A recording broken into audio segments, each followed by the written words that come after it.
Family abandoned me because sis blames me for her divorce. Years later, I get an email out of nowhere explaining me everything with proof. So I ruined her life with it. Almost 7 years ago, my family cut me out of their lives and kicked me out of the house. I, 29M, was 22 at the time and wasn't financially stable enough to rent an apartment on my own, and what had happened was so sudden that I'd had no time to prepare myself for it at all, mentally or financially. The reason behind all of this was my sister. My sister, Hannah, 37F, and I have never been close because of the significant age gap between us. She got married to her boyfriend, Pete, 39M, of 3 years when she was 27, and they were married for 3 years. They got divorced 3 years into their marriage because Hannah had accused Pete of having an affair with one of my friends. I'd been living with my parents after college since I'd just started working, and I wanted to save some money before I moved out. My parents were okay with that arrangement as well, but that was only until my sister announced her divorce. She just came back home one day, crying hysterically, and announced that she'd filed for divorce because her husband had been cheating on her for 6 months now. And then, she went on to throw me under the bus for introducing my friend to him. My friend, Emily, 28F, was trying to gain weight, and since Pete was a certified dietitian, he agreed to help her out. I had been the one to introduce her to him, and apparently, she was the one Pete had been cheating on my sister with. I was shocked that this was happening because even though Emily and I weren't close, I knew for a fact that she was a good woman and would never get with a married man. Besides, cheating was so out of character for Pete as well. He was totally smitten with Hannah and only ever had good things to say about her, so I found it incredibly hard to believe that he'd cheated on her. I had my doubts, but my parents believed her instantly and didn't even question anything, in spite of the fact that she never had any proof of him cheating. They just took her word for it, but I'm not gonna hold that against them since they would choose their own daughter over their son-in-law, regardless of who was right. What I didn't understand was why they readily kicked me out just because Hannah said so. She just stormed in one day, threw a tantrum, and somehow convinced my parents to throw me out simply because I'd been the one to introduce Emily to Pete. She accused me of ruining her marriage, and my parents agreed with her, for some reason. I was devastated and tried to stop my parents, but they weren't ready to listen to me at all and told me that if I didn't leave then they'd forcefully kick me out. In just one day, I'd lost my family and my home and had absolutely no idea where to go. I was literally sobbing out on the sidewalk with all my stuff for an hour or so before I was able to pull myself together and went to a friend's house for the night. I tried contacting them every single day for the next few days but didn't have any luck. My friend was kind enough to let me live at his place until I was able to find an apartment for myself. Unfortunately, my parents had pretty much made up their minds that I was in the wrong here and I was the one responsible for the divorce. My mom and dad had actually told me that they were disgusted by what I'd done before kicking me out, which didn't even make sense because it wasn't as if I'd been the one who Pete cheated with. They'd blocked my number so I couldn't get through to them at all, and when I tried to visit them, my mom threatened to call the cops on me if I didn't leave. So after that, I finally realized that they were serious about this and actually did blame me for whatever had happened. I don't think I had any reason to be surprised since my sister always had been the favorite child. My parents had never really planned for a second child, so I ended up always getting sidelined, and while I didn't care much for it growing up, I didn't know that it would lead to something so huge. Thinking about it now, I guess I should have seen it coming, but honestly, I don't think anyone in my place could have seen something like this coming. Anyway, I even tried to figure out things for myself to make sense of it all for the next couple of weeks since Hannah and my parents had practically cut me off altogether and I had no way to get to them. I couldn't speak to Pete either because he blocked me too, which didn't make any sense to me. I couldn't find him either because both Hannah and Pete had vacated the house they used to live in and had left to live with their respective parents instead. So I had no way to get through to anyone involved, which is why I approached my last resort to get to the truth, Emily. Like I said, Emily and I weren't really close, but I had to do what I had to do, so I just asked to meet her one day and explain the situation to her. I asked her if what Hannah had said about the affair was true, and she denied it vehemently. And I believed her, to be honest. Emily told me that she'd only ever met Pete a few times and only in a professional capacity, so there was absolutely nothing going on between them, and she had no idea why Hannah would say something so awful about her. She even told me that she'd had a steady boyfriend for a couple of years already and was planning to get hitched in a few months, too. She even showed me pictures, and what she'd told me was way more convincing than whatever Hannah had said. I had no proof, but I just knew somehow that Hannah had been lying about the real reason for the divorce. But since I had no proof, I couldn't go back to my family, and I most certainly couldn't go back without it. Back then, I was pretty desperate to go back to living with my family since I really missed them, despite what they'd done to me. With time, however, I was able to get over it and move on with my life. I managed to find a place and made my job the purpose of my life so that I'd have something to distract myself with.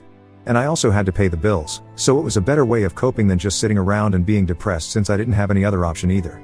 I was hurting a lot, but I knew I had to go on somehow, with or without my family's support.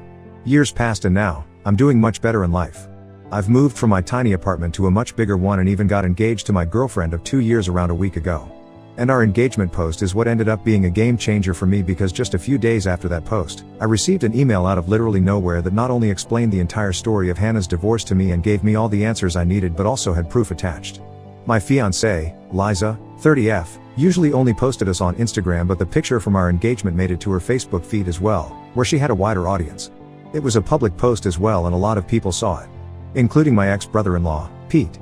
He happened to be someone my fiancée had met at a seminar a few years back, since she was a doctor, and had ended up adding him on Facebook, which is how he found me. It really is a small world, and for the first time, I was glad about it. He reached out to me a few days after we posted, but instead of texting me on social media, he decided to send me an anonymous email. He explained later on that he did this just so that he wouldn't feel weird about what he was doing, since it had been several years since his divorce and he didn't want to seem like a sore loser who still hadn't managed to move on from what happened. Besides, he'd been the one to block me in the first place, so he felt weird and conscious about getting back in touch with me about something that happened so many years back. Coming to the contents of the email I received, it had the full story and proof of what had happened 7 years ago, and I couldn't believe my eyes when I went through it. So apparently, my sister had been the one cheating on Pete and not the other way around like she'd been telling us for so long. Not only was that a huge lie, but even more interesting was the fact that she'd been cheating on Pete with a friend of mine, just like she'd accused him. My friend Frank, 28M, was a cashier at the grocery store near Hannah's house back then, and I never would have made the connection myself, since I'd literally never seen them together. I guess they'd kept it well under wraps, but not enough for Pete to not find out. And when Hannah was confronted, she told Pete that it was all my fault because I'd been the one to introduce her to Frank, and had even told her about how he needed her help since he was an aspiring singer and she was a pretty good singer herself. She'd agreed to help him, and bam, they'd fallen in love before they knew it. She even said that I was in on IT and had helped them keep things under wraps for so long. Obviously, all of this was a complete lie, and I hadn't even known that Frank and Hannah had something going on. He was outraged when he found out and ended up blocking my entire family, which he admits now was kind of stupid on his part, but he was so angry that he hadn't given his actions much thought. Of course, he told me all of that in person, since the email itself was meant to be as impersonal as possible, as he didn't want it to be traced back to him, but I did figure it out. The proof that he'd attached were a bunch of screenshots of emails between my sister and Frank where they were discussing how easy it is to fool Pete, and were full of confessions of love and plans for where they were going to meet next. There was no way she could deny any of this, because she'd even signed off in the emails with her middle name, which not many people are aware of. I had her dead to rights. I figured out that it must have been Pete who'd sent me this email after I combed through Liza's Facebook friends, because my gut feeling told me that this definitely had something to do with social media, and when I was finally able to find Pete in her list, I got in touch with him. We decided to meet a few days ago, and he told me that he'd found out about what Hannah had told her family from Emily, who'd met him a couple of years back. I told her to keep my side of the story a secret, and I was kicking myself for it when I realized that if I hadn't said that, she probably would have told Pete about it, and I would have been able to prove my innocence ages ago. Anyway, they'd run into each other a couple of years ago, and she'd ended up asking him about the divorce, so they got to talking, and finally, he'd also learned what Hannah had told us. He confessed that he'd wanted to talk to me about it and tell me the truth, but didn't because he felt weird. I swear, if Pete wasn't so easily embarrassed, my life would have been a lot easier to deal with. I did forgive him though, since I needed his help to absolutely destroy my sister, and I knew he'd be on board with it as well. Hannah had definitely been lying to my parents so she'd have financial support during her divorce, and had even thrown me under the bus for good measure because she'd known that one conversation with Emily and I'd know the truth. I couldn't wrap my head around the fact that someone, especially someone who was related to me by blood, could be this selfish. I'm sure she'd never bothered to set the record straight either, and my parents had just lapped up whatever lies she'd been feeding them during her divorce. She'd known that if the truth about her being the cheater had been revealed to our parents, she would have been in big trouble, and she just couldn't risk that. Well, too bad, but it was finally out now, and I was going to use it to ruin her life just like she'd ruined mine all those years ago. I didn't know if my family lived in the same house since I hadn't visited them for 7 years, but as luck would have it, they hadn't moved. I confirmed with an old neighbor of mine before showing up, and was glad to learn that Hannah was still living with them as well. That wasn't very surprising to me, because Hannah always had been a couch potato and hated doing any work herself, so if she had the option of living with her aging parents and making them do all the chores for her, she'd definitely do it. Anyway, 2 days back, Pete and I just showed up without warning at their house. My mom opened the door, and we barely even gave her any time to register what was happening before we walked in. My dad and Hannah were also present in the living room, and we were one happy family again, but not for long, since their expressions soured just as soon as we entered. My dad began to threaten us immediately and said that he'd call the cops if we didn't get the hell out of his house, and I shot right back, saying that he was free to do whatever he wanted to, but only after he'd read the documents that we were about to show them. My parents looked incredibly confused, but Hannah looked like she was gonna barf and excused herself so that she could go to her room. I thought she was trying to escape, but there was no point in doing so anyway. Pete went on to show the divorce documents and the screenshots of Hannah and Frank's emails while I explained the real story. Pete also told my parents how Hannah had to give up our family heirloom, my grandmother's diamond ring, in the settlement because she couldn't afford to pay him the money since she's a high school teacher, so she had to sell the ring instead. My parents were already horrified by what we'd told them, and that was just the cherry on top. We watched the drama unfold as my dad demanded an explanation from Hannah for all that had happened, and when she still tried to lie and cover up the truth despite all the evidence against her, my dad promptly kicked her out. He packed her stuff for her and handed over the bags to her, then told us all to get the hell out of their house. I didn't need to be told twice and left with Pete while my sister begged and pleaded with my parents to let her back in just like I had, all those years ago. This was karma at its best, and I couldn't be happier about it. It's been a couple of days since then, and my sister showed up at my place a few hours ago, demanding that I make things right with my parents immediately. I didn't even know how she found me, but I told her that I didn't owe her anything anymore. She'd ruined my life once, so I repaid her the favor and we were now fair and square. I guess she really had no pride left, because as soon as I said that, she started sobbing and accusing me of being a monster. I didn't care much for her drama, though, and shut the door while she continued to sob relentlessly. I just put my headphones on and listened to music while Liza, my fiancée, worked in her study so neither of us would be disturbed. After a while, Hannah finally left us alone, but she'd left a message with a marker on my door to remind me that I was nothing but a revengeful monster. I don't see anything wrong with what I did, very frankly, and don't feel sorry in the least, but Hannah seems pretty convinced that I'm the villain here, somehow. I just did to her what she'd done to me several years ago, except that I told the truth while she did nothing except lie and throw me under the bus. So what do you guys think? Ida for ruining my sister's life and getting her kicked out 7 years after she accused me of causing her divorce? Update 1. So, Hannah has still been bothering me even though a whole week has passed since she got kicked out.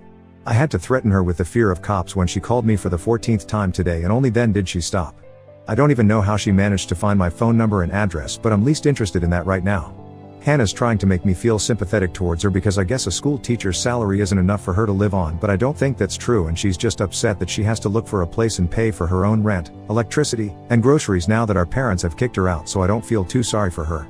And in case you guys were wondering, yes, I did block her number several times, but I guess she's making her friends add me to conference calls, so there's no point. As for my parents, they're just as bad, if not worse than Hannah. They found me on Facebook and saw the post about my engagement as well. So now, they want to be part of my life once more and even express their desire to attend my wedding. They haven't apologized yet, but for some reason, they expect me to just invite them to my wedding, which is supposed to be a really important day for me. I don't understand where these people find the guts to say crap like this, but at least I'm not responding to any of it. Liza and I have had a field day reading their texts because there's really just no way they're for real right now. It's all just really sad for them. Update 2. Hannah showed up at my house yet again after I threatened to report her for harassment yesterday. I was about to leave for work, but she stopped me by throwing herself across the hood of my car and refused to budge until I spoke to her. It was pretty exasperating, and I ended up actually calling the police this time. They took her away while she screamed and cried and tried her best to show me as the bad guy here, but unfortunately, nobody was buying her sad girl act here. It took some time to press charges against her, but as soon as I got it done, I left for work because I didn't want to let this little incident ruin my day. I was sure my parents would bail her out anyway since she was their favorite, and I turned out to be right as well. My parents, after bailing her out, sent me a lengthy text about how I was being way too harsh on them for an honest mistake that they'd made almost a decade ago. It was hilarious because nothing about what my sister and parents had put me through was either honest or even a mistake. They knew what they were doing and were definitely aware of how cruel they were, but that didn't stop them from throwing me out onto the street in spite of knowing that I had no other place to go. So now that I can do the same to them, I don't see a reason to be forgiving and kind. I texted my parents back saying that they'd lost any right to tell me what I could and couldn't do 7 years ago, so they'd better stop deluding themselves. I haven't blocked them yet since I haven't had the time to check my messages, but I will, soon. Hopefully, then I'll be rid of this entire family for good. Update 3. I just got back home from work and checked my socials, only to see that my parents had yet again sent me another long message.